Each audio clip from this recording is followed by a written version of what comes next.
Tiga final kompetisi tertinggi antar klub-klub elit Eropa akan digelar sebagai penutup kompetisi musim 2022-2023, mulai dari final UEFA Europa League pada tanggal 1 Juni yang akan mempertemukan Sevilla melawan AS Roma, final UEFA Europa Conference League pada tanggal 8 Juni yang akan mempertemukan Fiorentina melawan West Ham, dan pada tanggal 11 Juni duel panas antara Inter melawan Manchester City akan menjadi puncak siapa penguasa Eropa sejatinya.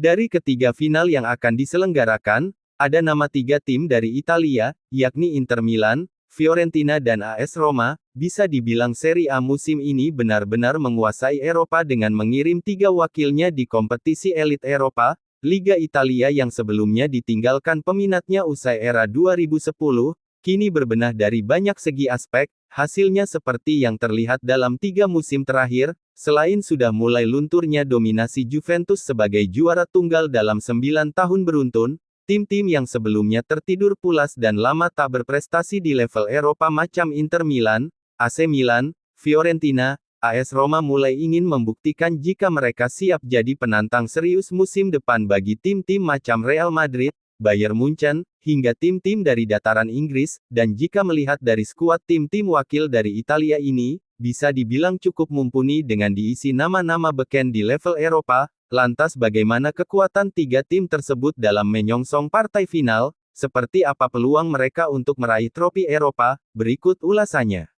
Inter Milan sejatinya pernah menguasai dataran Eropa ketika mampu meraih treble di musim 2009-2010, ketika itu Inter yang dinakodai Jose Mourinho mampu mempercundangi Barcelona di final, meraih gelar Liga Italia serta Supercoppa Italia. Kini pemilik 19 gelar Liga domestik tersebut, memiliki peluang guna meraih gelar Liga Champions kembali dengan skuad 40% pemain asli berdarah Italia dan masih berusia muda, seperti Alessandro Bastoni, Alessandro Fontanarossa, dan gelandang serba bisa Nicolo Barella. Sisanya adalah pemain senior yang berasal dari tanah Eropa macam Lukaku, Rudi Gosens, dan Edin Dzeko, dan sisanya dari benua Amerika dan Afrika, seperti nama Lautaro Martinez dan Andre Onana. Meski beberapa nama pemain inti sedang mengalami cedera, nampaknya tak akan mempengaruhi Inter guna menaklukkan City yang belum begitu memiliki pengalaman di Liga Champions. Tapi yang jadi masalah adalah sang allenatore Inter Milan, Simone Inzaghi. Inzaghi yang sebagai pemain pun belum pernah merasakan atmosfer dan tekanan di partai final, bisa menjadi faktor penjagal dari internal Inter Milan itu sendiri. Lantas bagaimana peluang Inter untuk menang? Dari prediksi kami,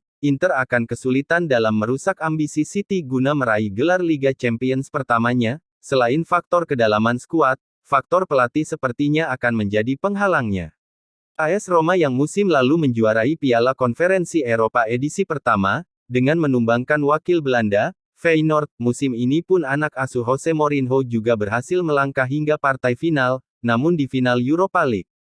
AS Roma yang kembali menemukan performa terbaiknya kembali usai habisnya era El Capitano, Francesco Totti, meski tak menghuni papan atas, dan masih berkutat di zona papan tengah, namun pencapaian Paulo Dybala dan kawan-kawan, masih sangat pantas diperhitungkan di level Eropa. Tidak memiliki pemain muda berbakat, diisi pemain buangan yang sudah habis masanya, tak membuat Jose Mourinho kesulitan dalam meramu pemain dalam formasi parkir basnya. Cederanya tiga bek utama Diego Llorente, Marash Kumbula, dan Rijkaard akan membuat Jose Mourinho merubah formasi dan taktik permainan menjadi 3-5-2, dengan memaksimalkan Pellegrini, Nemanja Matic dan Spinazzola di lini serang, dan bisa diandalkan dalam membantu pertahanan.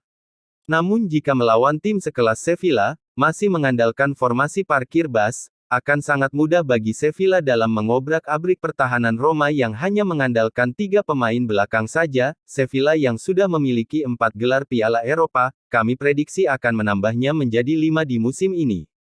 Terakhir ada klub yang berjuluk La Viola, Fiorentina. Fiorentina mengunci 1 tiket Piala Konferensi edisi kedua usai berhasil menaklukkan wakil Swiss, FC Basel, melawan wakil Inggris di final, West Ham United. Catatan pertemuan kedua tim ini hanya terjadi 2 kali sepanjang sejarah, tepatnya 48 tahun yang lalu, di mana Liga Champions masih bernama Piala Winner pada tahun 1975. Kini Fiorentina di bawah manajer berusia 45 tahun Vincenzo Italiano, akan mencoba mengulang kejayaannya 45 tahun yang lalu, meski pemilik gelar 2 kali Serie A ini sedang di masa sulit dan hanya mampu menempati posisi 10 klasmen Serie A. West Ham United di bawah arahan manajer David Moyes wajib waspada, karena juru taktik asal Italia yang sangat mengandalkan permainan menyerang dengan formasi 4-3-3, tersebut bisa memotivasi Sofyan Amrabat dan kolega guna tampil all out di setiap laga di level Eropa, sementara di pihak lawan, The Hammers, juga dalam tren tak begitu baik, menempati posisi 15 klasmen sementara Liga Inggris, dan masih dalam ancaman bayang-bayang degradasi membuat Declan Rice, dan kolega harus fokus di 2 kompetisi resmi. Prediksi kami, Fiorentina akan kembali mengulang kejayaan di masa lalu dengan menaklukkan West Ham di final. Itulah tadi prediksi kami, untuk hasilnya kita nantikan bersama. Terima kasih sudah menonton, jangan lupa like dan subscribe.